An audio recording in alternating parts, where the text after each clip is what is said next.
Dech ovlivňuje i náš mikrobiom, i to, jak se máme ve svém životě, jakou máme náladu. Ovlivňuje mnoho funkcí a právě o dechu je náš další rozhovor s Vojtou Patočkou. Ahoj Vojto, vítej ve Wildcastu. Děkuji moc za pozvání. Já moc děkuji, že jsi přijal, obrovsky si toho vážím. A já jsem si říkala, že dneska začnu tak netradičně a rovnou z ostra. A to je otázka na holistický přístup ke zdraví, kterým ty se zaobíráš. Tak proč holisticky? Proč bychom měli přistupovat ke svému zdraví, když něco řešíme celostně? V prvním momentu já jsem nebyl jako rozhodnutý, že bych tohle chtěl dělat. Já jsem to nechtěl dělat. Já jsem se chtěl živit sportem, ale tak nějak jako by to moje zdraví mě vedlo tím směrem, že bych se měl zajímat o sebe hlavně. Že tvůj životní příběh vlastně ti dal tu pozvánku nebo tu nutnost toho poznání, že je potřeba přistupovat holisticky. Tak než půjdeme k tomu, proč teda, pojďme prosím rozbalit tvůj životní příběh. A jaká nemoc, a když říkáš, že jsi to nechtěl dělat, tak co jsi chtěl dělat? Já jsem se chtěl živit sportem, protože od nějakých 4 let jsem hrál basket a neříkám, že zrovna ten basket, ale potom jsem začal studovat jako tělo a bavilo mě pracovat s tělem, takže na nějaký úrovni jsem myslel, že budu jako trenér. Tím jsem se živil 10 let, nebo možná i víc, ale nějak jakoby to zdraví mi tam haprovalo víc a vyžadovalo si jakoby moji pozornost. Takže asi tam jsem jako pochopil, že si potřebuji dát do pořádku hlavně sám sebe. A můžeš být i konkrétní, co za nemoc stálo v tom životě? Co jsem tam všechno měl? Měl jsem astma. To znamená, že jsem měl bolest skoro někdy kolem 7, což je vlastně měřící jednotka pro dech. To mi hodně jakoby jelo, protože na téhle úrovni si já vytvářím na biochemii kortizol, adrenalin, takže mi to tam vlastně jakoby celý se to jelo, ta gain. Což už bylo vlastně chronicky, protože ráno třeba na ločno jsem měl kortizol, já nevím, 700, 800. Aniž bych používal nějaký stimulanty nebo něco. Takže tam tohle bylo velmi zásadní, protože to samozřejmě ovlivňuje i trávení.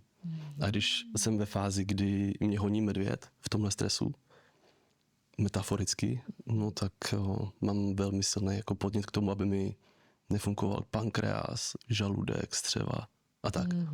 Takže jsem tam měl i problémy s trávením, nemohl jsem se vůbec jako ani nadechnout. Bylo tam jakože víc věcí, které mi ovlivňovaly ten běžný způsob života, který vlastně všichni žili. Furt jsem se nafukoval. No, bylo to hodně intenzivní a bylo tam toho víc, ale to jsou takové 2 hlavní jakoby věci, které jsem v sobě řešil. A klasická medicína ti nedala odpověď, pomoc dostatečnou? Jako já jsem byl jednou u doktora. Je to asi před 10 lety, možná i víc, možná už 15. A ta paní doktorka, když jsem chtěl udělat testy, protože já jsem byl fakt rozebraný, jo, tak mi řekla, že mi nic neudělá, že jsem v pohodě. Aha. A oni vlastně, v tu chvíli tam byl afekt, že jo, takže jsem měl jako tendenci vyhodit z okna. Takže oni přidělili i měšťáci, bylo to zajímavý. Jo, takhle. Tam mě to ukázalo, že budu muset jít asi jakože svojí cestou. Že jako ta konvence asi nebude úplně moje cesta. Ty jsi chtěl, ale vlastně ty dveře ti byly zavřeny. Jo, byly, no. Wow. Vlastně úplně jakože násilně, až bych řekl. Ale dneska jsme přátelé, jo, paradoxně s tou paní doktorkou. Jsme to pochopili. Na téhle úrovni. Wow, to je krásný divoký příběh. Takže jsi pak začala rozplétat, co tady stojí za tvojí nemocí jiného než klasická příčina, kterou podá lékař. A na co jsi přišel? Jak ten ponor No já jsem nepřišel na nic, ale vlastně jsem dostal v vozovkách doporučení na jednoho člověka, s kterým já jsem pracoval asi 10 let, možná i díl. Dneska už je to 70-80 letý kmet, který jakože fakt o tom těle něco ví. Paradoxně jsem měl možnost se o něj jako opřít a vlastně studovat to, co on, jako, že za tu dobu jako s tím tělem a s tou psyché, jak on pracoval, a stal se mým učitelem. A vlastně paradoxně ode mě nic ani nechtěl. V tom je to jako krásný, že jasně, já si za to samozřejmě beru peníze nebo tak, ale on to měl trošku jinak. No a co teda byl pro tebe ten zlom, kdy jsi řekl, tak teď už jsem zdravý, tak by se mohlo jako dál předpokládat, že teda se budeš dál věnovat sportu a pojedeš si svoji vlastní linku, ale ty jsi to neudělal. Ty jsi uzdravil a řekl si, já teďka budu dál tohleto dávat lidem. Tak proč? Jak tohle tam se stalo? Já si osobně myslím, že nějaký určitý pochopení se stalo až po nějakých jako 7-8 letech, kdy jsem si uvědomil, že mi něco předal a s čím si já i sám musím pracovat. Zbytek jsem si musel dopropojovat sám, aby to bylo do těch 100% toho zdraví. A velmi silný nástroj je samozřejmě ta práce s tím dechem, což je 95% jako lidí tady na té planetě má astma. A nevědí vlastně o tom. A vlastně nevědí, že si tímhle způsobují jako velmi silnou jako dysfunkci. Když si vezmu, že ten dech nebo ta krev, on to není úplně o dechu, ale o krvi, která jako koluje ve 125 tisících kilometrech kapilár, tak má na ten můj systém nějaký jakože vliv. A to si spoustu lidí jako neuvědomuje, že díky té silné hyperventilaci nebo dýchání pusou si ubližují na té úrovni biochemie. Takže jdou permanentně prostě do astmatu. Čím vyšší je vlastně jakoby objem vdechovaného vzduchu, tím vyšší je tlak. V tu chvíli se neuvolní z hemoglobinu, proteinu, kyslík do tkání a do buněk a jsem prostě v silné hypoxii. To je nádherný, jak se tak jako přeskočil dnu do té odbornosti. Ne, to je v pořádku, je to krásný, že se v tom plní, je to tvé téma. A tak kdy se u tebe stal ten zlom, že jsi teda začal tomu věnovat víc na této jako hluboký úrovni a řekl jsi, tak já tohle chci dát lidem, je tohle něco, čemu se budu věnovat do hloubky? Ten záměr na začátku nebyl to dát lidem. To bylo jenom jako, abych si sebe dal do pořádku, abych věděl vlastně jako, co všechno to tělo umí. A tam jsem si to zjišťoval jenom sám na sobě a po nějaký době jsem zjistil, že jako asi něco jakoby vím, no. Ale je to všechno praxe u sebe. To znamená, že mám to vydřený. Není to takový to, že tady mám jako projekt a pojďme jako prodat. Tak to nebylo.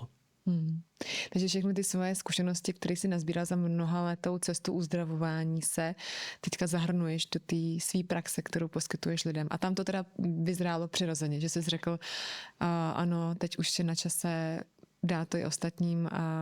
Já jsem se tomu bránil. Bránil. A co teda byl ten zlom, kdy jsi řekl, tak už se to... Asi rozchod. S přítelky.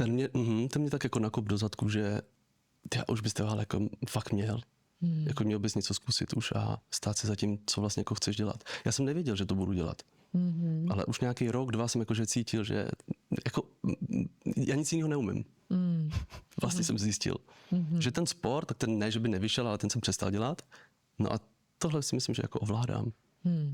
No tak co tady dnes, čemu se přesně věnuješ? Je to práce s dechem, je to holistický přístup, podporuješ lidi i jak se vůbec zorientovat ve svém zdraví. Je to báze 1 na 1, že si vždycky povídáš, máš nějakou jako určitou metodiku nebo přistupuješ otevřeně? Mám 3 systémy, které se samo vytvořily během té cesty. Já jsem vůbec nevěděl, že s tím nebudu chtít pracovat. Vůbec nic z toho, co dělám teď, nebylo v plánu. Jak člověk plánuje a Bůh se směje. Jo, že na nějaký úrovni je to ta biochemie, to znamená práce s dechem a s krví. To mě jako baví. A pak je tam biomechanika, to znamená, že my jsme se učili ve škole, že jakmile začnu dýchat nosem, aktivuje se samozřejmě bránice a to je, z mého pohledu je to nesmysl, že bránice a samostatně jako posturální nádech je úplně diametrální rozdíl proti tomu, co já dýchám nebo nedýchám nebo čím. To znamená, že to je samostatný systém, který je potřeba neuroplasticky učit mozek nový mapě nádechu. To znamená, děje se to úplně jinak, je to spíš směrem k dobře rozloženému tlaku v těle. Tak to je další systém, který jakoby dělám. Ten mi dává velmi hluboký systém, protože tak jako Violet Coco je spojený hodně jakoby s mikrobiomem, že jo? A pokud mi nefunguje dobře bránice, tak vlastně nestimuluje orgány a nemasíruje takzvaný, nebo nemasíruje orgány a nestimuluje nervus vagus. Což je vlastně jako most mezi parasympatikem a sympatikem. Mezi tou relaxací. Takže vlastně to je další odpověď na to, proč mi to blbě tráví. No ta biomechanika je tam špatně rozložený tlak a ta bránice třeba tlačí víc dopředu a nahoru, než aby šla do postury. Takže zatím, když máme problém s trávením, nemusí stát jenom mikrobiom, ale může stát i to, jak dýcháme. No, 100%. Tak pojďme se tady u tohle tématu ještě trochu pozdržet a rozvést ho do hloubky. Říkáš, že je potřeba vybudovat novou mapu v našem mozku, systému nádechu, systému dechu. A tuhle tu mapu jsme měli jako malé děti, nebo už od malička jsme ji ztratili? Hezká otázka. My jsme ji ztratili. Jsou tam, jakože tak, jak to vnímám já, tak tam je víc vrstev. První vrstva je trauma. Že ten mozek prostě si řekne, aha, OK, tak já zkrátím tu nádechovou část, abych měla primárně hned jakoby ten kyslík, když to řeknu takhle. A tím pádem vlastně na téhle úrovni vyhodnotí ten mozek, že tohle je bezpečnější a rychlejší. Další věc je stres. ten velmi jakože ovlivňuje tu posturu toho nádechu. Že prostě ten mozek vyhodnotí, OK, já budu dechat jenom takhle, rychle bych to měl hned k dispozici. Protože posturální nádech je hluboký v rámci možností ne jako objemem, ale hloubkou v tom těle, biomechanicky. A to se děje jen v době, kdy stres nemám. A to nemůžu ovlivnit úplně svým vědomím, tam jde hlavně i o to nevědomí. Jako můžeš, ale vem si, že jak často, vem si, že máš 28 000 nádechů za den v dysfunkci. Jo, dneska už jako když máš to bod skoro větší a větší a vlastně se staráš o ten dechový vzorec, tak se stane, že máš třeba 12 000. To je úplně diametr, to je vlastně jako 1/3, možná 2/3 jakoby méně než to, co vlastně se v té v té společnosti jako dýchá. A co si jakoby myslíme. Takže tady na tom je jasně vidět, že trauma, alias to, co se děje v psyché, jasně ovlivňuje to, jak funguje dál to tělo. Takhle to vnímám. Tak to vnímáš a k tomu si i došel a na té jako mechanice toho těla to vidět je, že? Je. To trauma se uzdraví a to trauma vnímáš je vlastně jako vždycky spojený s porodem, anebo může přijít i v běhu Nemyslím si, že to života? je jenom s porodem spojený. Myslím si, že i to dítě, jak ta houba, že jak vnímá jakoby ten svět a ty rodiče, tak si podle toho jakoby i ten dechový vzorec vlastně opíše. To znamená, že to, co jak dýchám dneska, je výsledek toho, jak dýchali moje rodiče, nebo jak se dýchá ve společnosti. Je to vlastně sval, který se trénuje. A teď jde o to, jestli se na sebe vyprnu, anebo ne. A když takhle si řeknu, wow, to je zajímavý, ráda bych se věnovala tomu, abych mohla správně dýchat. A jak si vlastně vůbec můžu ověřit to, jestli správně dýchám? Je na tom měřící jako jednotka. Říká se tomu Bolt score, který se dá krásně změřit. A podle toho vlastně vydedukuju, kde, v jaký fázi je ten člověk. Většinou od těch klientů chci i, aby mi natáčeli jakoby videa nebo natočili video, jakým způsobem funguje bránice při nádechu. No a většinou to je tak, že ta bránice jde dopředu a nahoru. Což je vlastně dysfunkce. A má jít kam? Má jít do postury a dozad. Má jít do boku a do stran. S tím, že aby se tolik nevyvalilo břicho, protože v dnešní společnosti se hodně povídá o tom, že bych měl jako dýchat do bříška. To je taková jakože dysfunkce, která je prostě katastrofální. A paradoxně to učí jako lidi, kteří mají na to jako vzdělání. No právě, tak teď jsi řekl pro mě něco velmi objevného. A kam se tedy má dýchat? A proč ne do bříška? Protože jakože, když si vezmeš, že bys jakože ve stoje chtěla dýchat jako do břicha, tak se rozpadne celý stabilizační systém. Vlastně se propadneš. Takže to tělo nedělá, že by dýchalo do bříška. A kam tedy? Mělo by se dýchat do postury, to znamená do boku a dozad. Ta mapa nádechu by měla jít dolů, díky bránici roztáhnout se a jít dozad. Takže v momentě, kdy člověk se teďka zalekne a řekne si, asi dýchám špatně, tak jak si to můžu ověřit? Skrze určitě kontaktování tebe a napojení jako není tohle reklama, jenom si sdílíme. Ne, samozřejmě, to pak se to ještě dostaneme, to bylo krásně, jak se o tom mluvil, ale zároveň je to super vědět, protože tady teď mluvíš o tom. A když si to člověk chce ověřit nějak sám, jsou na to nějaké jako domácí techniky? Jako to bolskore si změříš jako doma pomocí stopek. Že máš jemně nádech nosem, výdech nosem, máš retenci, držíš dohledu po vzduchu, až když je to aktivní, že fakt se potřebuješ už nadechnout, pustím si nos, znova nádech, znova výdech a znova mám zádrž. Pak si to vydělím dvěma, tady ty dvě zádrže a mám výsledek. Do 25. vteřiny to je dysfunkce. To znamená, že ta 25. vteřina znamená to, že pokud si vybuduju já ten dechový vzorec dostatečně silný, tak mezi jednotlivým nádechem a výdechem je pauza. Vteřinová pauza. A tady ta pauza slouží k tomu, že to tělo umí buněčně dýchat. To znamená, že využívá svoji vnitřní saturaci a přestává dýchat tolik zvenku a začne využívat tu vnitřní, tu saturaci, která je u každého 96 až 100% saturace. Takže v tuhle chvíli vlastně to tělo začne využívat to buněčné dýchání. A to je vlastně cíl. Buněčně dýchat. A když tedy zjistím, že buněčně nedýchám, tak co potom? Je tam spoustu jakoby věcí. Jo. Já učím jako celý strom. To znamená, že ty kořeny, který já učím jako ty lidi a to, je nejdřív rozbourat dysfunkční dechový vzorce. To znamená dýchání pusou, dýchání v noci pusou, hyperventilace při sportu. To je největší katastrofa. Kdy prostě ty sportovci dýchají objemově, vysokoobjemově, pusou, ten největší paradox toho, že na ty biochemii si vytvářím kortizol a adrenalin. A stává se to chronickým. A ten stres mi ovlivňuje dost zásadně ten život. Takže na nějaký úrovni si ty sportovci myslí, že jakože budu do sebe rubat No a na téhle úrovni jako... Se ničí. Takže učíš celý strom a... Jo, já jsem ho nedopověděl, promiň, že pak ten strom roste nahoru, což je vlastně navyšování toho bodscora, kdy učím lidi rozšiřovat ten dechový vzorec a navyšovat si to bodscore.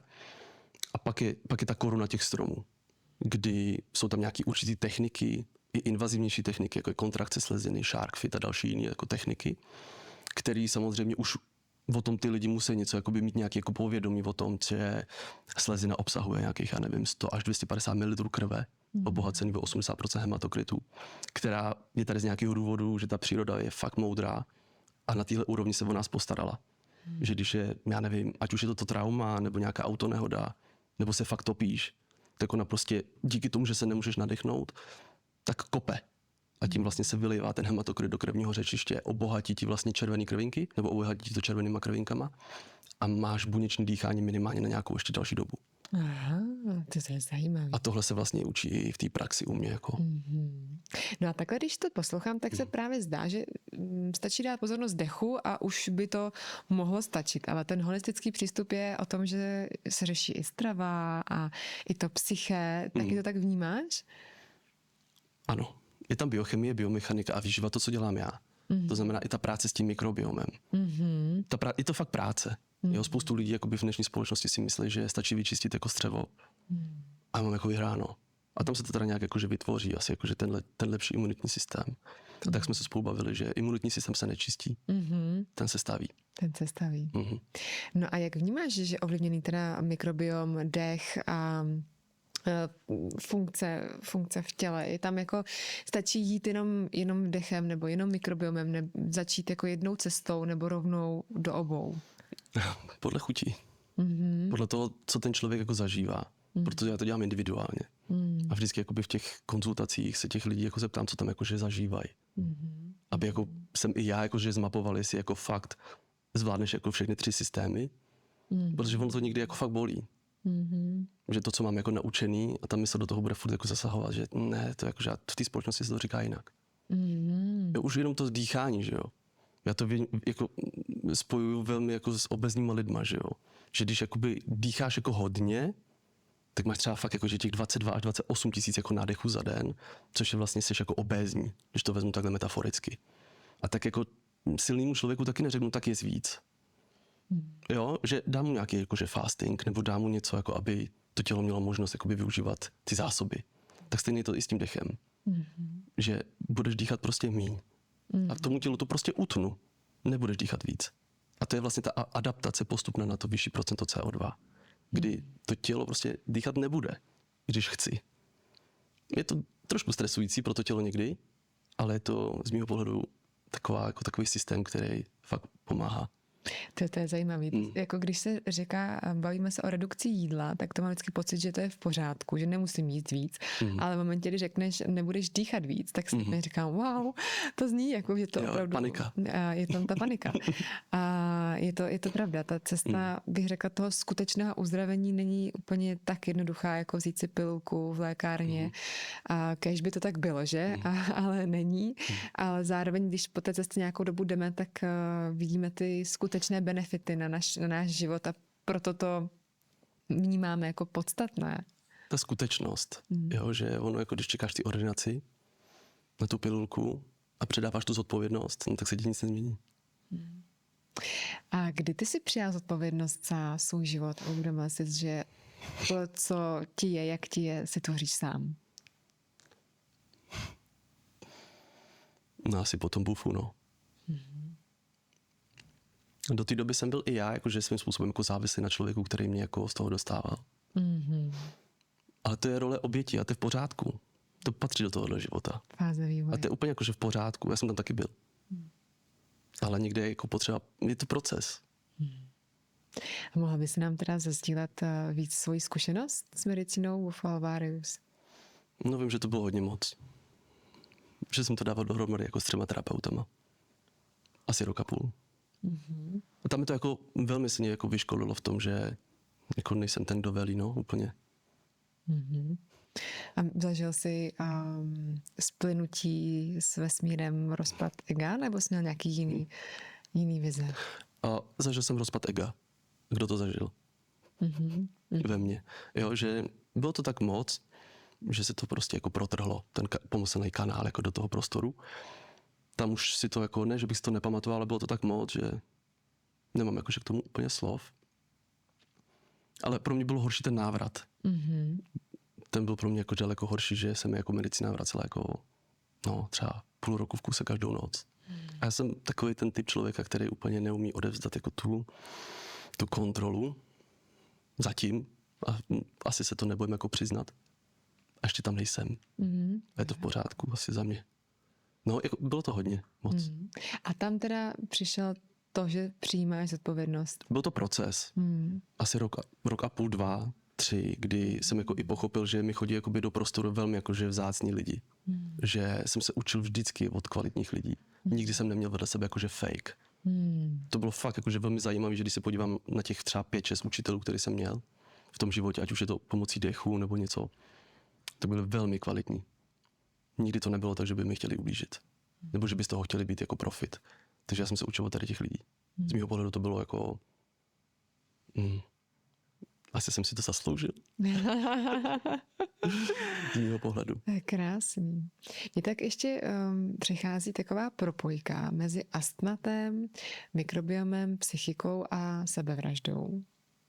Protože já teda hodně s tebou sdílím spousty věcí, co říkáš, a tohle mě zaujalo. Taky jsem měla astma, velký problémy s mikrobiomem a taky právě sebevražedný, a jak to říct, ne sklony, ale realizace. Vnímáš tam, že tam je nějaká propojka? Nebo u těch sebevraždy je to o tom... Těžká otázka, jestli tohle... Určitě jakože astma a mikrobiom je velmi silně spojený. Nevím, jestli tam hraje roli jako takový ty tendence, ty sebevraždy, tam bych to je ještě hlubší vrstva za mě.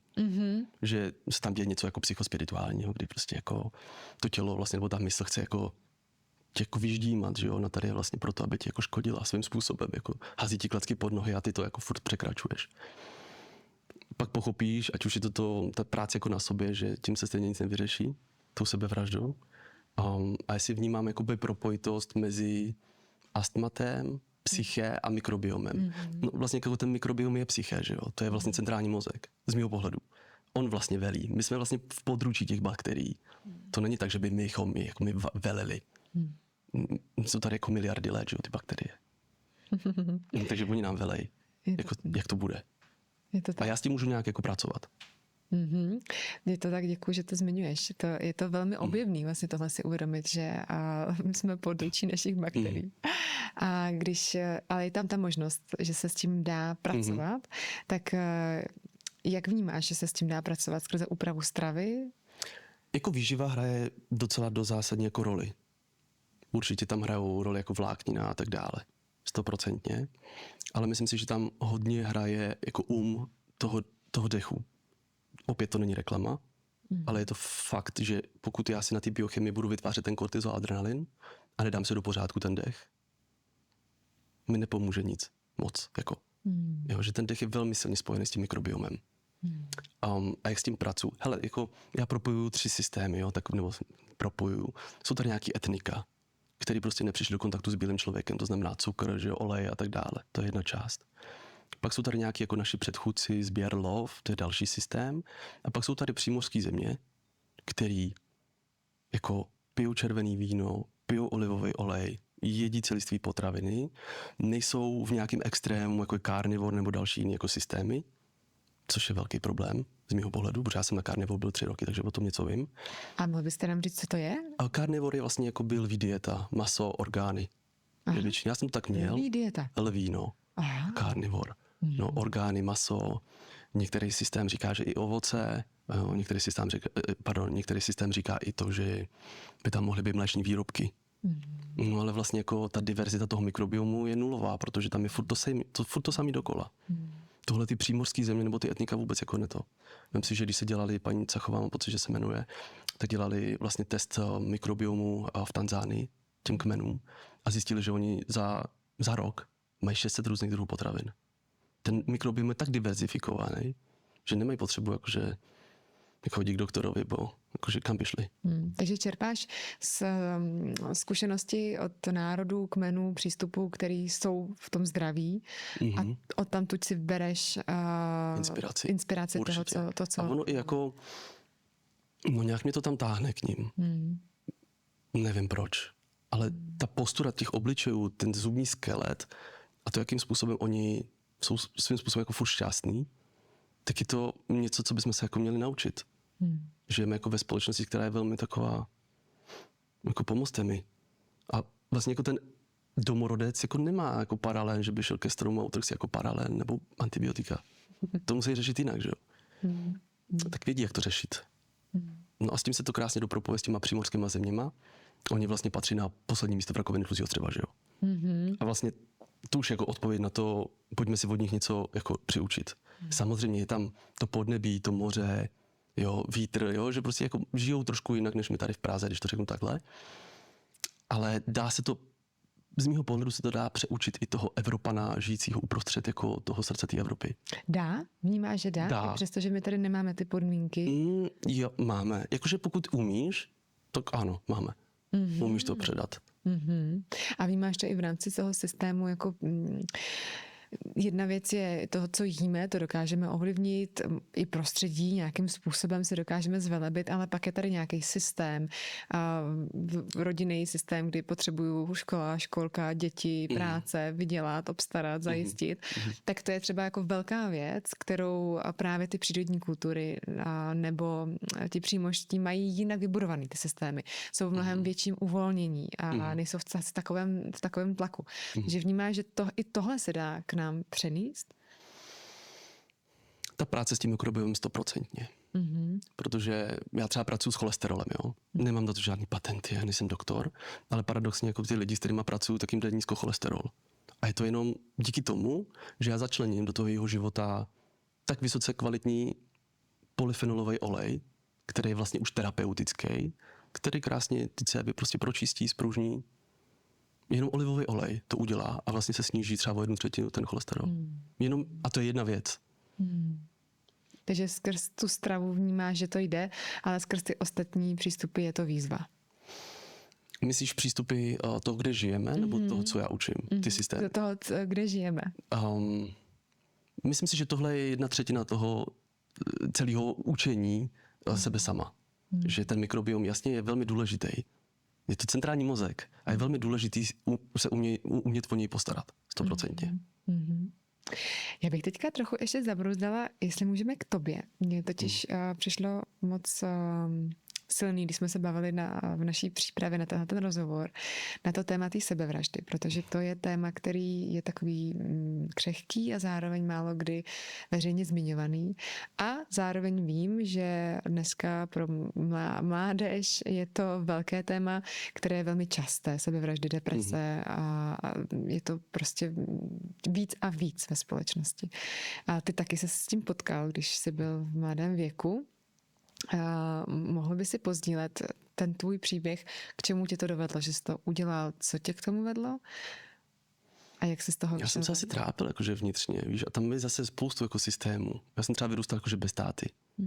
A takový ta opora toho táty tam prostě nebyla. Takže aby mi někdo pomohl, jak si s tím jako vypořádat, jít za někým a říct, hele, jako něco se mi jako děje, jako malýmu klukovi, tak jsem tam nikoho neměl. Myslím si, že tohle je jako esenciální u těch lidí, který se toho jako bojí, nevidí, co to je, nemají si s kým o tom promluvit, protože budou hodnocený, souzený, za to, že jsi blázen. Ale na druhou stranu je to furt ta samá mysl, která nás furt hází do toho, že hele, tyho, zabal to. Jako je to fakt peklo. Tohle jsem tam měl já. Takže ani nevím, jak, hele, já asi mám na to nástroj, jak se s tím vykompenzovat. A to je to, protože nám chybí jako kontakt s přírodou.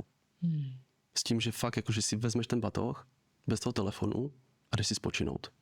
Já to praktikuju každý den. Jak by mi hráblo.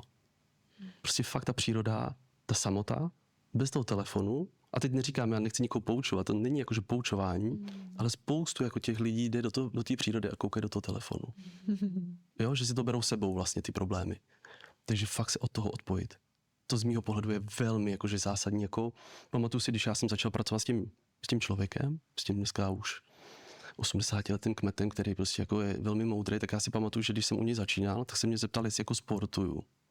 My jsme se o tom bavili, jasně, jakože sportuju, hodně sportuju, no tak přestaňte.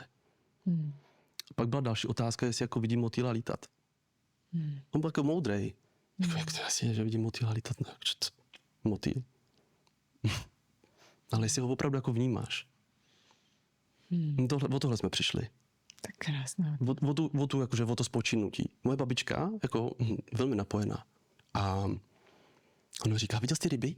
Když jsme se šli projít, viděl jsi ty ryby? Říkám, ne. Jo. Ona vidí, já mám o ně stráže, někdo uloví, říkám, babi, ty všichni koukají do telefonu.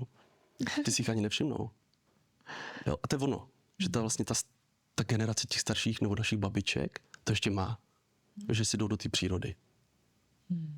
To je asi jediný jako lék, který já jako který já učím i ty svoje lidi, že když jsou v nějaký jako prdeli, když to řeknu takhle, tak první co okamžitě do lesa, mazej. Sám. Se psem. No, to je nádherný. A teda můžu říct, že i tohle v mém životě bylo hodně důležitý a hodně mi to dalo. A možná i ty přechodové rituály, které pro ty přírodní kultury jsou naprosto přirozené, že člověk dozrávající jde přesně do přírody na vision quest nebo do samoty, aby nabral tu sílu, tak to je něco, co bych se možná mohlo vrátit do naší kultury. Vlastně vesměs je i ta iboga, že jo? Že oni mají, někdy v 10 letech dostane prostě malý šaman, sen ibogain, odvedou ho někam pryč a najde cestu domů. Někdy mu to trvá třeba i 2 roky, než to najde. Jo, a postarej se.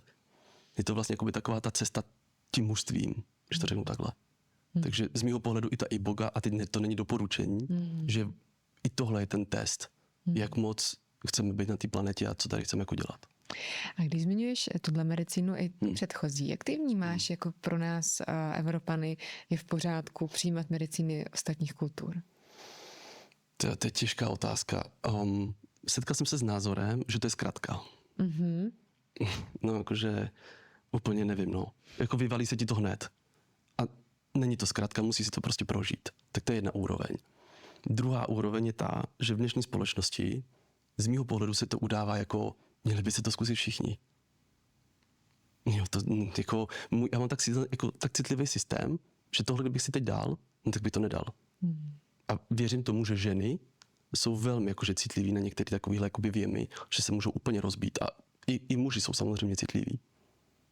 Takže nemyslím si, že by to mělo být pro každýho. A už vůbec by se o tom nemělo mluvit na tom internetu, takže by to měl zkusit každý. Jsou to velmi silné věci. Je to vlastně jakoby něco hodně osobního, hodně intimního, co by se nemělo úplně v tom prostoru jakoby šířit jako banány na akci, jako se to děje. A i přesto vnímáš, že je to v pořádku si vlastně vypůjčit ty nástroje těch ostatních kultur pro náš osobní rozvoj? Já to řeknu úplně jednoduše. Já když jsem tam měl ten proces v noci s tím bufem, tak jsem se dostal na takovou pomyslnou hranu. Jo? Ona to byla moje hrana, jakože duševní. A tam jsem měl jakože od něj, jakože od přírody, prostě tak jakože naservírováno, buď se překlopíš do toho osvícení a vlastně jako pustíš to, anebo si to budeš integrovat v tom životě, tak jak ti to bude ten život jako nosit. Já jsem si, já to půjdu tím životem, já to teď nechci, já na to vůbec, to ego to vůbec jakože nezvládal. Já si to zaintegruju v tom životě. Osobně si myslím, že život nám nosí ty zkoušky velmi jako intenzivně někdy, že to bohatí stačí k té integraci. A nemusím používat žádné jako látky zvenku. Asi tak bych na to odpověděl, z praxe. Nemám to vymyšlený, prostě mám to zažitý, že já bych si vždycky vybral ten život, abych se tím prošel a na konci se dostal někam, kam mám. Asi tak. Život sám je tou největší medicínou. A to největší vlastně, jako je to online, že jo? To nevypneš prostě. To je pravda, to je moc krásný. Děkuju. Pro naši společnost je teďka velmi moderní používat suplementy. Aby jsme byli zdraví, tak potřebujeme pilulky. Když ne ty z lékárny, tak aspoň ty přírodní nebo nějaké ty přece speciální, ty dobré od těch lidí, kteří tomu rozumí. Jak se na tohleto díváš ty? To je jednoduše. Všechny svoje lidi učím, že nic zvenku je neudělá šťastným. Že jako, abych se naučil já pracovat s tím tělem, nepotřebuju na to nic zvenku. Takže nepotřebuju suplementaci. Jakože určitý jakože zákonitosti jakože jsou esenciální aminokyseliny, omega-3 mastní kyseliny, vitamin A, D a tak dále, nedílnou součástí života. To je to esenciální, prostě tělo se to neumí vytvořit. Patří tam máselný tuk, K2, MK4, X-faktor, o kterém mluvil už doktor Weston Price. Ve své knize doporučuji, to je fakt jakože úžasná kniha, kde vlastně on byl zubař a vlastně studoval skelet těch etnik někdy před 120 lety. Tam o tomhle píše. Velmi moudrá kniha. Nebylo to vytvořené za biznisem, takže to bylo velmi moudrý. Takže jsou určitý jakoby mikra, který nedílnou součástí našeho života. A už z potravy se nedají vzít? Těžko říct. Jo, jako když bych měl dneska porovnat jako to, co beru já, vůči jakoby těm omega-3 mastným kyselinám, versus kdybych si měl koupit někde v nějakém jako tady v řetězci jako rybu, no tak v životě bych ji nesnědl. To je taková katastrofa, co se nám jako dostává, že si myslíme, že rybička a to, no čím větší ryba, tím větší problém. To říká můj učitel vždycky. Že je to prostě dlouho v tom moři, podívejme se, že to tam jsou jako spousty jako těch mikroplastů, které ty ryby, jo, ještě ke všemu, když jsou jako, že loví sebe navzájem, to je největší katastrofa. Takže najít si prostě nějakou firmu, která... Jsou určitý firmy, s kterými bych šel do spolupráce, asi takhle bych to řekl. Ale ne za účelem biznisu, ale za účelem šíření jakoby toho zdraví. Asi tak, jako to bylo vlastně u vás. No to teda přeskočíme, ale děkuji, že to říkáš a hodně to sdílím, ten názor. Mě to velmi překvapilo, když vlastně na tebe se dostala doporučení od mojí kamarádky, který vlastně neznáš, a pocit, že ji znáš, promiň, a která říká, podívej se, znáš tady tohohle Vojtu, on vás sdílí. A já jsem si říkala, tyjo, nás někdo sdílí, aniž by po nás něco chtěl, to se už dneska běžně v marketingu neděje, protože každý post a každé sdílení je vykoupeno zlatem. Aha, že to Hlavně follow. Ano. A takže mě to velmi potěšilo a hned jsem si říkala, kdo to je? A začala jsem to studovat a pak jsme se dostali do kontaktu. Takže to sdílení ze srdce, které ty neseš, je nádherné. A co tě tedy oslovilo na naší firmě, že jsi začal sdílet? To je vlastně jako ta práce s tím mikrobiomem. Víš, že jakoby patří to do součástí té práce, to, co vlastně jakoby děláte, protože spoustu lidí je intolerantních. Laktóza, lepek, jo? A vy máte vlastně kokos a kokos je protizánětlivý. Já ho jakože hodně používám s těma lidma. Ruka dala ruku, víš, že já to nepouštím ven proto, abych měl follow, nebo abych to, já to prostě používám tak, aby ty lidi si pomohli. Vidíš z praxe, že to funguje. Určitě. A promiň, ještě, že vlastně jako i s tím člověkem, s kterým jsem já pracoval, tak i on vlastně vás využívá, takže já jsem se to vlastně i naučil. Vlastně jakoby od něj, protože on si vlastně dělá domácí, že jo, s těma bakteriemi. No a tak nějak jako jsem se to začal vnímat, začal jsem jako cítit, jak to na mě jakoby působí, co to vlastně jakoby dělá, že i na začátku je fakt problém. Jo, že jak na to ten mikrobiom jako není zvyklý, tak má tendence na to jako reagovat, že se nafoukne a tak, ale to se přežehlí. Musíš jako vyhrát tu válku jakoby těch bakterií, když tam máš nějaký látky, nebo bakterie, které tam jakože nemají co dělat, tak on mi to vždycky vysvětloval. Musíš prostě vyhrát válku. Asi tak. To je krásná představa, že ano, oni tam spolu skutečně zápasí a já i vím, že je tam takový dva tábory a pak jeden obrovský, který se jako přesune na to místo toho zrovna, kdo vyhrává. Takže je potřeba podpořit toho dobrého, aby se tam přesunula ta většina. Určitě. Což je famózní. A taky mě baví ta představa toho mikrobiomu jako naší vnitřní zoo nebo pralesa, kde je vlastně spousty těch různých zvířátek a potřebují právě různý krmiva. Proto ta diversifikace potravy je velmi důležitá. A nositelem je vlastně jako i ta vláknina, což vlastně odmítá ten karnivor. Jo, že vláknina je nepotřebná, absolutně. Ale to, že to tam tvoří propionát, butyrát, acetát, to jsou vlastně jako látky, které jsou silně jako protizánětlivý. Bez té vlákniny to nejde. Naši předci to měli nějakých 100 gramů na den, jo. Zkus jako sníst, jenom si tak dej chill, že s manželem, že zkuste si sníst za den 100 gramů vlákniny. Jako zapojiteli.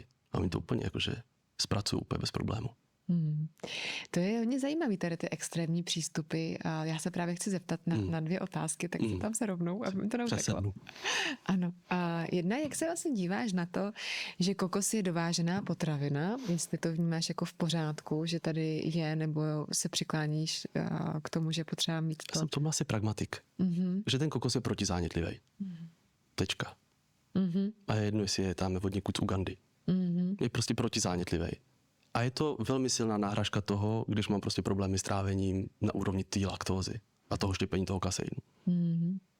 A proč si myslíš, že dneska je takový velký problém s laktózou a intolerancemi? Já jsem to krásně vysvětloval jsem to svým klientovi, protože se mě na to ptal. Já říkám, to není nic špatně, protože my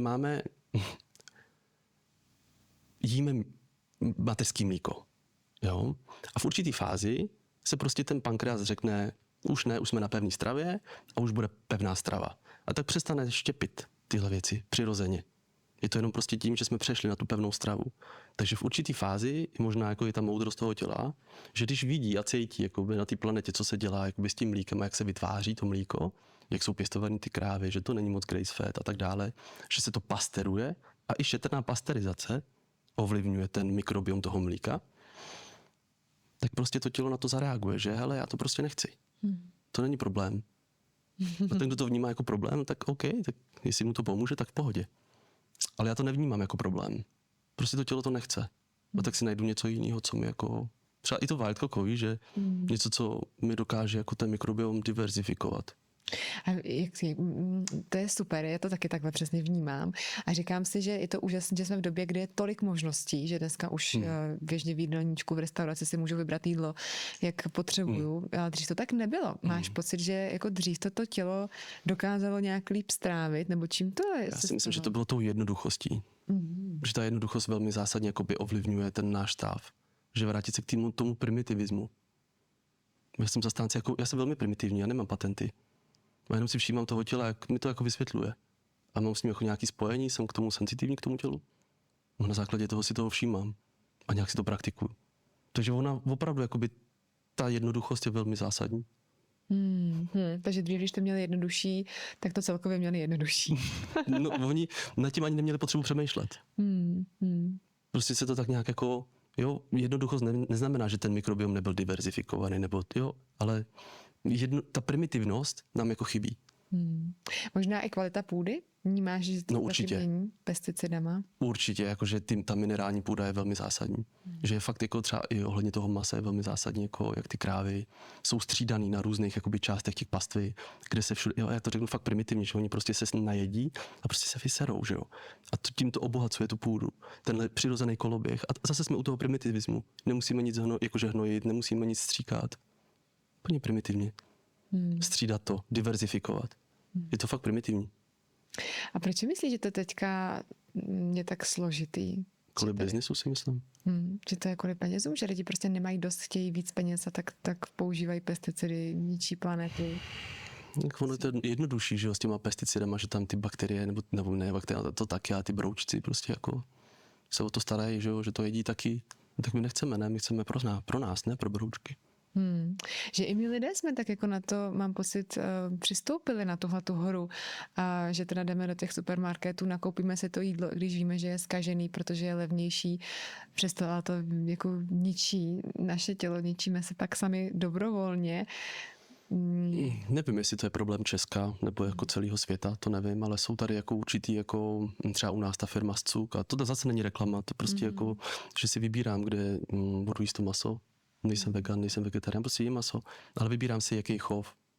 Jo, mám kolem sebe, třeba kolem toho severu, jak bydlím, tak tam si všímám, jako, že tam jsou výrobci, v uvozovkách výrobci, jako lidi, kteří se starají o ty zvířata, takže tam si můžete přijít, každá kráva má své jméno, žije si svým příběhem, můžete se podívat, jak žije. On vás tam vezme, ten pán, když se o to zajímáte. A tohle si myslím, že je to nejzásadnější. To je skvělý. Takže když člověk se probudí a řekne si prostě, tak jsou ty možnosti, jsou ty alternativy, jak se k tomu dostat. S čím nejčastějším do tebou chodí tvoji klienti? Ten dech. Ten dech, jako jsou všichni astmatici, jenom o tom nevědí. Všichni se zadýchají do kopce, ne? A to není normální. Není to normální. Jo, já třeba dám příklad, prostě vědu, u nás je Jedlová, já nevím, kolik to je převýšení, možná 400 až 700, něco takového. A se ani nezadýchám a vědu to na kole. Jak je možný, že se nezadýchám? No ta krev zná tu vyšší adaptaci toho CO2, nemá tolik té reakce, té krve, jakože toho stresu na to, že nemůžeme dýchat. Zrychli to? No prostě to zná, protože dělám retence a tak kopíruju nějaký vysokohorský trénink v nadmořské výšce 0. Nemusím jezdit třeba půl kilometru někam do výšky, jako mají ty Tour de France, že tam jako, že pracuji s dechem normálně na úrovni moře. A dokážu vybudovat tak silný dechový vzorec. Já jsem měl 7, a teď mám 44. Jenom abyste si dokázali představit, jakože, jak se to dá vybudovat. Ne, že jsem frajer, ale že se to dá fakt jakoby vybudovat. A je potřeba tady i nějakého fyzického tréninku? Fyzickýho? Ani ne. Že stačí To je mentální trénink. mentální trénink a jinak dýchat. Jako děje se to samozřejmě přes fyziologii, bo to tělo ti to vysvětlí, že jo. Zkus minutu nedýchat. Jo, paradoxně když se podíváš na to tělo, tak ono vydrží bez jídla. A docela dlouho, jakože vydrží bez jídla, no a zkus nedejchat. Že to vysvětlí hned. Tam je největší potenciál. Když se děje něco pravidelně, neustále, tak tam je největší potenciál energie. Ví se, že biologicky tělo dokáže využít 2 molekuly ATP, zdroje energie z jídla. Plus, minus. Ono se to potom propoje, neberte mě jakože za slovo. Ale s tím funkčním dýcháním, s tím buněčným dýcháním, kdy to tělo naučím buněčně dýchat, tak je tam až 36 molekul ATP. Protože se to děje pořád. Pořád dýchám, ne? Nebo to vypni na týden. Ti to tělo vysvětlí. A je nějaká technika, kterou bys nám mohl teďka prakticky předat, jak si rovnou teďka začít jinak dýchat? Ono to asi neplatí úplně univerzálně pro každého, proto dělám tu individuální práci. Ale vesměs jsme vypouštěli e-book, teď to zdarma, kdy ty lidi si můžou osahat, jaký to je jezdit retence, zádrže, po výdechu. To znamená, jenom z kopce nebo po rovině, mám jemný nádech nosem, výdech nosem, chytnu si nos a mám retence. A jdu. A jdu třeba do 80% toho, že to tělo říká, ty vole, už nemůžu dýchat, už se nadechni. A já mu to nedám. A jdu dál. A pracuje se mentálně i s touhle, jako koukáš, s touhle vlastně jakoby mentální kapacitou toho, že i ten mozek říká, no už se nadechni, už. A já mu to nedám. A to je ta adaptace na to vyšší procento CO2. A když říkáš jdu, tak jako vyloženě jdeš. Prostě je to při jako chůzi. Ano. Takže jdeš, vydechneš se, zadržíš si nos a pak prostě tělu nedáš ten nádech. Nedám a prostě jdu. A to tělo vlastně jako se postupně dostává do toho stresu, že jo. No. A říká, ty vole, už se nadechni, to je hrozný, dělej. Já mu to nedám. A když to skončí tohle? Až to tělo řekne samo. V tom je to krásný. A jak to znáš, že to říká, jako co říká tělo a co říká... To je podvědomý reflex toho těla. A už se nadechne. To ani neovlivňuješ. Že najednou to prostě pustíš a nadechneš se. Ale já s nima pracuji, samozřejmě není to do 100%, jo. Teď, aby jako všichni najednou mi nezačali padat, protože i tam jsou jako určitý hranice, že se dá jako spadnout, jo, že to tělo tě prostě vypne. Že je to tak moc, tma na zem. Mám to zažitý, vím, kde mám tu hranici, mám to vyzkoušený a jsou tam určitě jakože zákonitosti, které se jakoby dějou. Já to učím tak, že primárně, když ke mně vstoupí ten člověk nebo ten klient jakoby do té spolupráce, tak učíme 80%. To znamená, jdeme spolu do praxe, zjistíme, kde má 100%, že udělá třeba 20 kroků, jo? Ať se mi to, nebo 10 kroků, ať se mi to dobře počítá. Na 80% z toho je 8 kroků. A takhle postupně já zvedám tu kapacitu a paradoxně mám to vyzkoušený, že po 2 měsících spolupráce mi jich udělá třeba 70 těch kroků a na začátku bylo třeba 8. Jak je to možný? Prostě ten dechový vzorec se stále rozvíjí. Pořád. Když se na sebe nevyseru, tak krásně si můžu s tím pracovat až do konce svého života. No, krásný nástroj. Tam potom odpadá stres, odpadá tam napětí, odpadá tam prostě kortizol, adrenalin, zadýchávání, astma, dušnost, bronchokonstrikce, všechno tam odpadá. Hluboký spánek, relaxace, parasympatikus. A to chybí, že jo? Protože dýcháme jako sentinely. To je úžasné, teď se hnedka těším, až to vyzkouším, ale zároveň vím u sebe, že mě tam pak přichází obrovská panika. Jak ty pracuješ s panikou? Proč tam přichází a jak tohle... Ta panika je opravdová, takže jak tomu... Zdá se, jak tomu říct ne. Takhle. Jednoduše. Ta panika se spouští na základě toho, že to tělo není zvyklý pracovat s tím CO2, s tím nahromaděním. CO2 je vlastně, že se dusíš, že jo. Že ty se nadechni, prostě to je hrozný. Já mu to nedám. A tímhle způsobem já rozpouštím panický stavy. Takže... Že tím, že se zvýší ten dechový vzorec, tak ta mysl a to tělo nebude tolik reaktivní na to navýšení toho CO2. Tím pádem... Jde o to vnitřní rozhodnutí toho, že prostě vím, proč to dělám, vím, co dělám, ano. A tak prostě... Většinou s průvodcem. Já upřednostňuji průvodce. A ten průvodce tam může stát jako ta podpora, která ti řekne prostě nedávej to, běž dál. Určitě. Jsou jakoby, hele, i ten dech, i tím dechem se dostaneš jakoby fakt jako do únavy. Je to furt jako sval, furt tam pracuje bránice v té retenci, jo? Že ona tě kope. A ty to vlastně oddaluješ, ten nádech. A to je vlastně jako cesta v tomhle případě. Že nedýchat víc, ale regulovat ten dech. A znáš Wim Hofovu metodu dýchání? Znám, no. A jaký na to máš názor, na tu hyperventilaci? Já nevím, mám být upřímný, jakože úplně tak, jak to cítím, nebo Musím být upřímný. OK, z mýho pohledu se to škodí tomu tělu. Protože jakože když se podíváš na toho Wim Hofa, tak je nějaký kolem 60 a vypadá na 150. Je zmačkaný prostě. No a v tomhle případě jako ta biochemie ti na to zareaguje, na ten stres. Jasně, oni říkají, že v určitý fázi se tam dostaneš jako do toho protizánětu. A já umím protizánět udělat i v regulaci. Že být v klidu je protizánětlivý stav. Proč bych se doháněl do nějaké jako silné hyperventilace a tam si jakože spočinu a najednou na to zareaguje ta biochemie, že kortizol a adrenalin jsou prostě up. Proč bych si to dělal? Já můžu jít do studené vody prostě postupně, regulačně, pomalu. Nemusím se přitom hyperventilovat, ale můžu tam i regulačně prostě adaptovat to tělo postupně. Já jsem o tohle, jakože, nebo za tohle, že to tělo je potřeba postupně připravovat. Neskákat, ale vytvářet mu jako rovnováhu. Ta rovnováha je jako to, kde to tělo se prostě nezblázní. A to platí pro mikrobiom, pro biochemii, pro biomechaniku. Vlastně pro nás celý život. My to vlastně hledáme, že jo? Ono to není o štěstí, ale o tom klidu.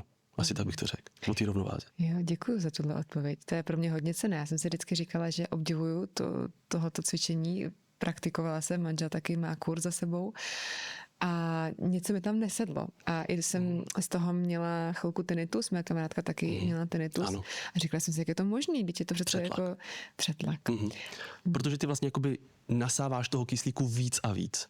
Víc kyslíku je vyšší saturace. Máme jenom 100%. No a pak se navyšuje už jenom tlak. A v tom tlaku, říká se tomu afinita, přilnavost, kde hemoglobin proteinu se neuvolní, protože tam není to CO2 a nevpustí ten kyslík do těch tkání a do buněk. V tu chvíli samozřejmě naroste furt větší a větší tlak. Na větší a větší tlak je stále ta vyšší dysfunkce toho těla. A pak si to ozve, jo? To je to samé jako holotrop. Já jsem podstoupil asi 10 nebo 20 jakože ceremonii s holotropem a mi to vypínalo pořád. Já jsem si říkal, já nemám energii. Já jsem chvilku hyperventoval, najednou jsem šel prostě do únavy. To tělo je velmi moudrý, ti řekne, ty jsi se posral, já tohle nechci. Prostě chci klid, dej mi pokoj. To je jednoduše. Kdybychom to tělo takhle dokázali používat, že používat, poslouchat a následovat, že nám to prostě řekne a nejít proti tomu tělu, ale jít s tím tělem, tak se nám pak daří. To prostě stáří, no, asi jako, že člověk moudří, tak se začne jako neubližovat. Že proto tělo jsou příjemnější nebo snesitelnější, zdravější metody, které jsou neinvazivní a naopak maličko možná jít za komfortní zónu, ale ne úplně moc. Jakoby můžeš jít jakoby za komfortní zónu, bo tam se děje ta změna. Jo, že ono jako není úplně komfortní, když nemůžeš dýchat. No. Jo, v té retenci. Není to úplně jako, že, ale děje se to, i to má svoje hranice. A samozřejmě potom jsou takové invazivní techniky, jakože, já nevím, ve sprintech, jakože zádrže. To jsou další, jakože to jsou fakt nástavby, ale to tělo potřebuje s tím nejdřív ten kontakt. Jo, asi těžko, půjdu prostě s astmatikem, který má bod skoro 5, půjdu dělat invazivní techniky, jako pomocí kontrakcí sleziny a další. To prostě nejde. Ty lidi nejdřív potřebují rozbourat ty dechové vzorce, což se děje pochopením a edukací toho, co dělám, navýšit ten dechový vzorec, to bod skóre, a potom se to krásně rozvětuje v těch stromech. V těch větvích, pardon. Tam jsou vlastně jako ty techniky, a od jemných technik až po invazivní. A teď jde o to, co mi vyhovuje. Každý jsme jiný. Proto já dělám jenom individuální práci. Každý jiný, když máš jiný jakože otisk prstů, máš jiný mikrobiom, tak máš i jiný dechový vzorec. A každý si s tím dechovým vzorcem tam pracuje prostě podle sebe.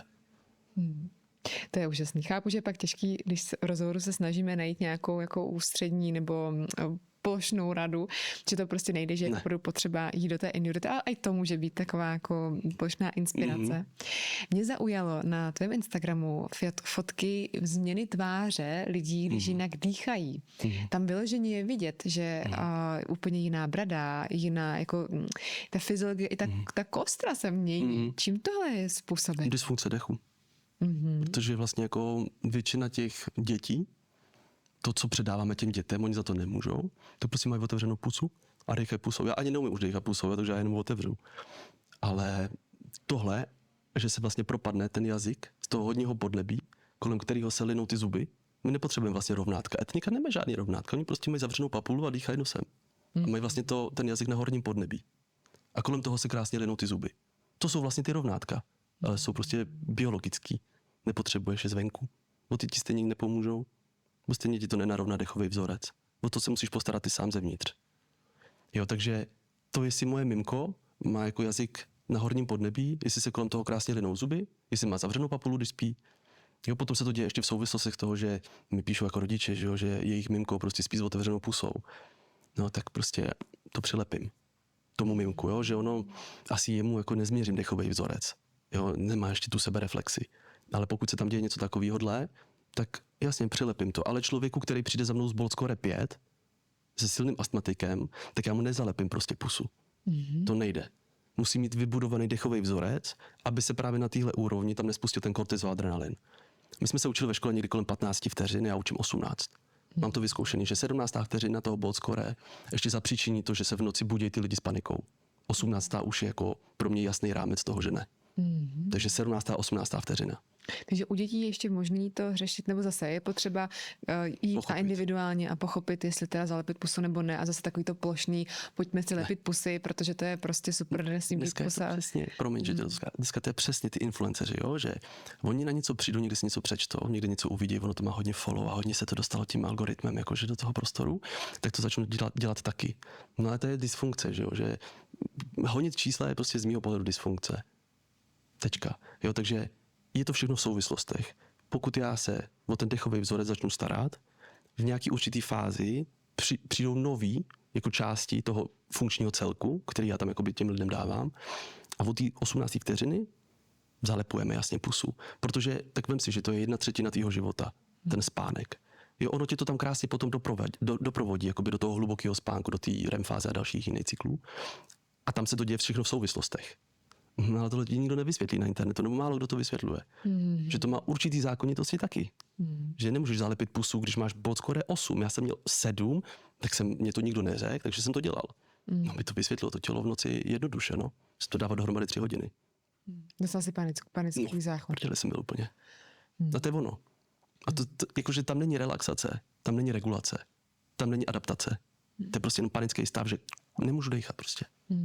Vidíš to, já jsem právě, to mi dává krásnou odpověď, proč jsem si ještě pusu nikdy nezalepila, protože já vím, že ji mám otevřenou v noci a dneska jsem se toho obrovsky bála, takže už je asi nějaká přirozenost toho těla, i přesto, že kamarádi chodili a říkali, to si musíš zalepit, to je prostě nejlepší. A proč je to nejlepší? No, protože takže to je super vidět, že ne vždycky je to nejlepší. Zase i tady u toho to není úplně jako jednoduchý. A ještě když se vrátíme k tomu obličeji, který se mění, tak tam se mění jako i u dětí, i u dospělých, nebo jenom u dětí tím, že oni pak jako se vyvíjí, že tam je vlastně i jako změna té kostry, že jo? Ano. Já nechci být dogmatik, jo. Jenom dám jakože sdílím jenom to, jak to vnímám já. To, jestli si o tom bude myslet někdo jiný a má nějaký jakože, patenty na to, dobře. Já se nebráním, možná máš pravdu. Ale tak, jak to vnímám já, tak já o ten dech se zajímám 5-6 let. 5-6 let jsem na dýchání nosem. Pusou jsem se naposledy na dech fakt před 5 lety. Nepoužívám pusu jako k dýchání. Jo, to neslouží prostě k dýchání. Tam jsem přestal ze dne na den, jsem přestal prostě dýchat pusou. Všímám si, a to ne, že bych byl nějaký jakože, že bych měl krásně rozvinutou tu čelist, ale všímám si, že tím, jak se, to je moje vysvětlení, tím, jak se vlastně aktivuje ten nosní dech, tak se aktivují paranasální dutiny. Když se podíváš, tak jakože 20% nosu máš venku a 80% je vevnitř. A tam se něco děje. Něco se tam hraje. Díky tomu, že se tam aktivují ty paranasální dutiny, z mýho pohledu je to taky posilování nějakých těch svalů. Už i ten jazyk svým způsobem, jak držíš tělo, že jo, jestli jdeš napřímena jakoby městem, tak to má velmi silný jakoby vliv na ty lidi.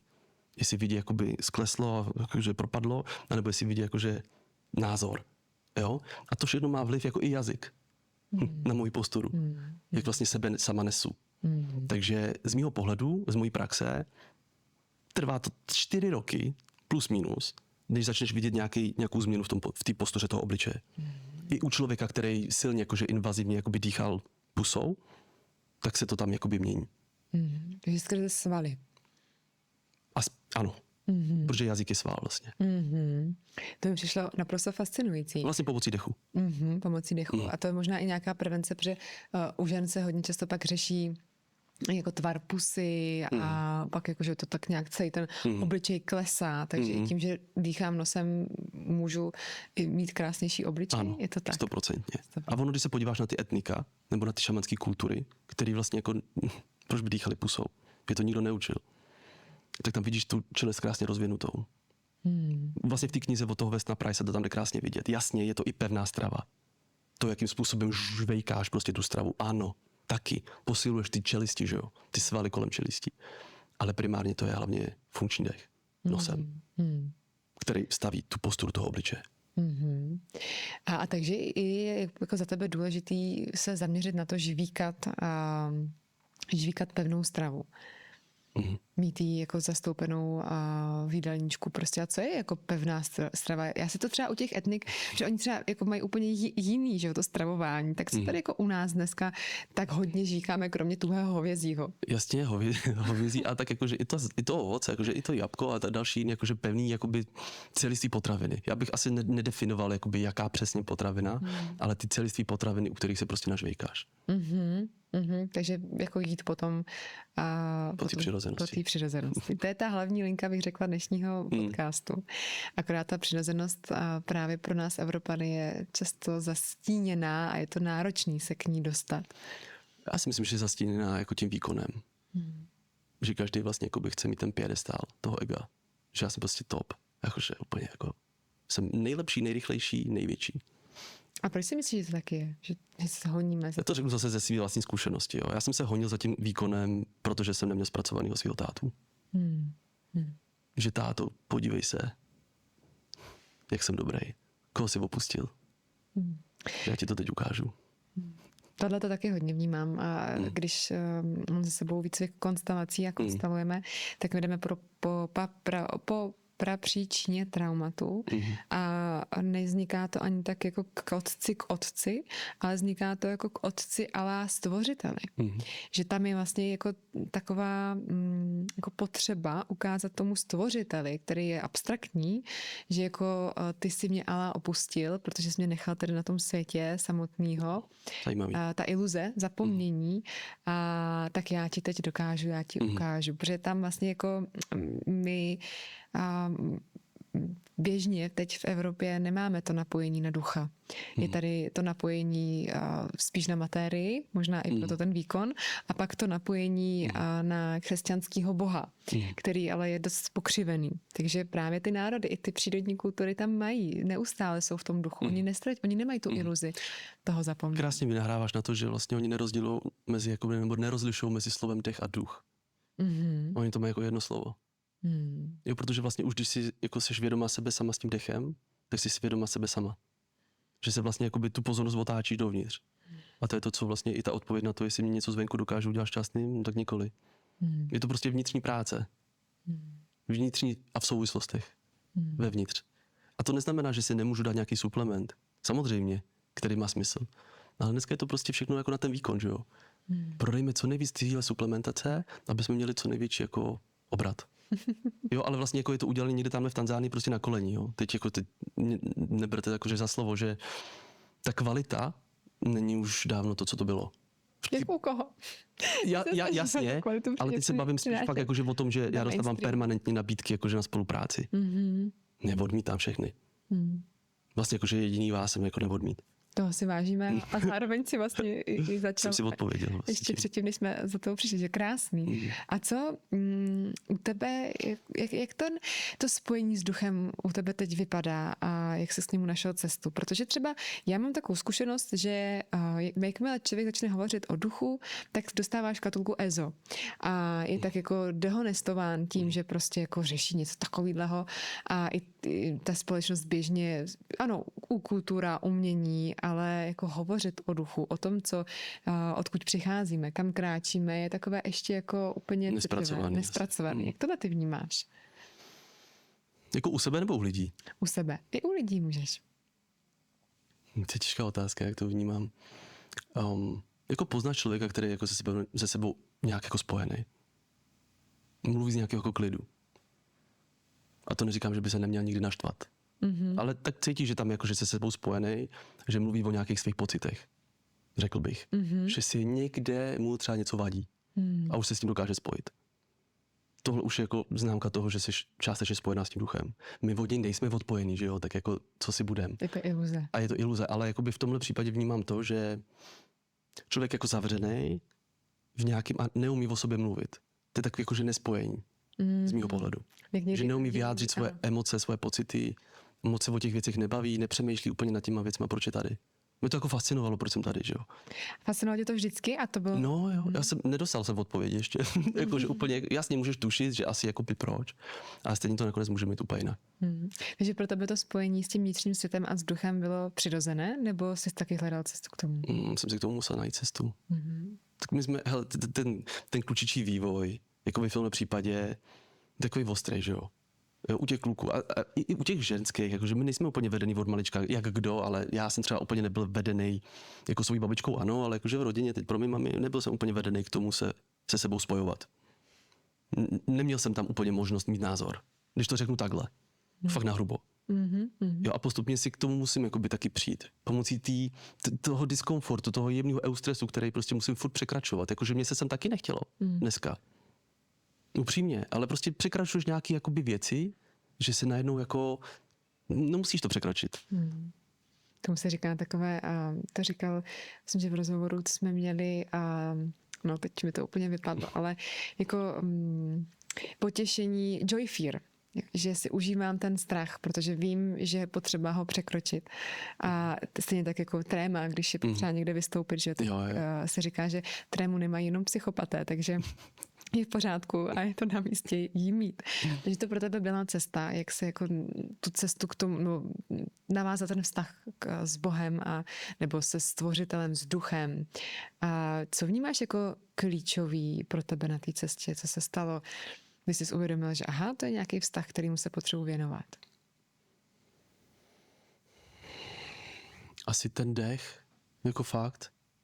Ten dech opravdu jakože je nositelem rovnováhy. Děje se permanentně a ty se o něj můžeš opřít. A to zase není reklama. Opravdu jakože ten dech, jakoby my to zapomínáme. Nebo jsme to už právě zapomněli. A teď si jakoby mně přijde, že v té společnosti se objevují nějaké takové ty věci, které tady už byly před 100 000 lety. Který si tak jakože zvědomujeme, že jakože existuje nějaký dech, nějaká biomechanika, nějaká výživa, že teda jako se mám o sebe jakože stále, že asi jako nějaký jako levný firmy nejsou úplně ty nejlepší, jakoby pro můj mikrobiom třeba. Jo, to je příklad. Asi bych neřekl, že to je jedna konkrétní věc, ale soubor nějakých jakoby funkčních věcí, kterými zvedají tu kvalitu toho života. Odpověděl jsem. Jo. A vnímáš teďka, jak by si popsal toho ducha v sobě? Můžeš ho nějak popsat? Ty dáváš otázky. Já si osobně myslím, a to říkám zase z té praxe, protože i já mám terapeutku. A vím, jak moc ty věci nemám zpracovaný. Nemám prostě všechny. A pro mě jako ten duch je umět jako změknout. Jako naučit se nebejt v té tvrdosti. Já jsem byl strašně tvrdý. A i na ty klienty. A říkal jsem si, co to ve mně jako je.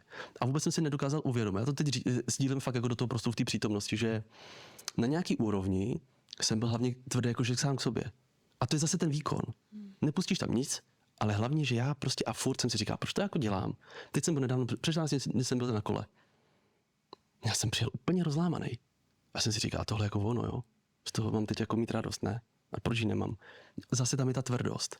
Takže z mýho pohledu jako chlap je ten, který umí být i jako měkkej. A umí změknout a umí i teda stvrdnout, ale pro mě tohle je teď výzva. Tohle je pro mě ten duch, že učit se být jako v té měkkosti svojí vnitřní. To je pro mě jakože teď ten duch, asi bych řekl. To je nádherný. Děkuju a velmi inspirativní. A co ještě psychedelika? Taky vnímáš, že tě tam přivedli k nějakému spojení nebo ukázali toho ducha?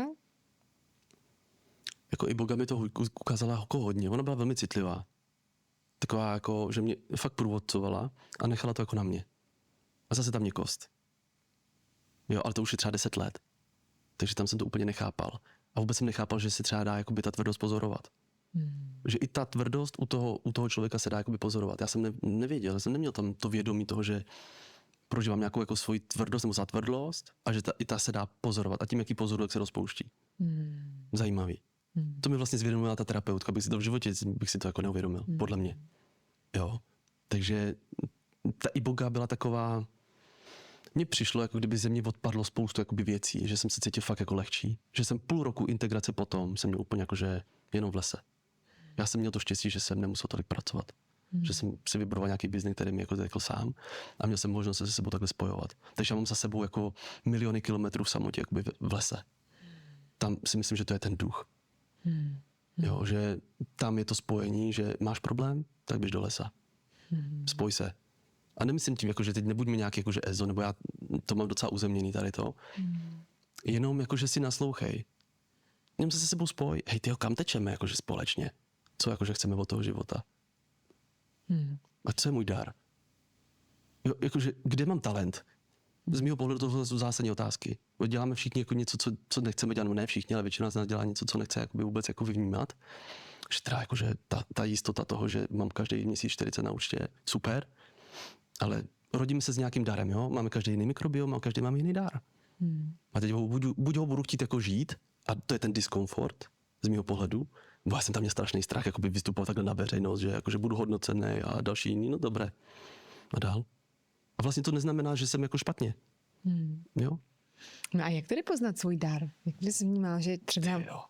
Já si myslím, že tohle si nikdo z nás nevybere. Že se to prostě stane. Tu vnitřní prací, že ti to najednou doteče. Se to probudí a ukáže to samo. No ale to, z mého pohledu, já jsem se bál. Žít na workshop toho, jak poznat svůj dar, myslíš, že může fungovat? A nebo je prostě potřeba nechat život, ať to přinese sám? To já nevím. Vůbec netuším. Že já jsem si to hledal sám v tom tichu. Pomocí jako sebe sama. Jsem se jenom pozoroval. Nemám patent na to. A medituješ? Ne. Ne.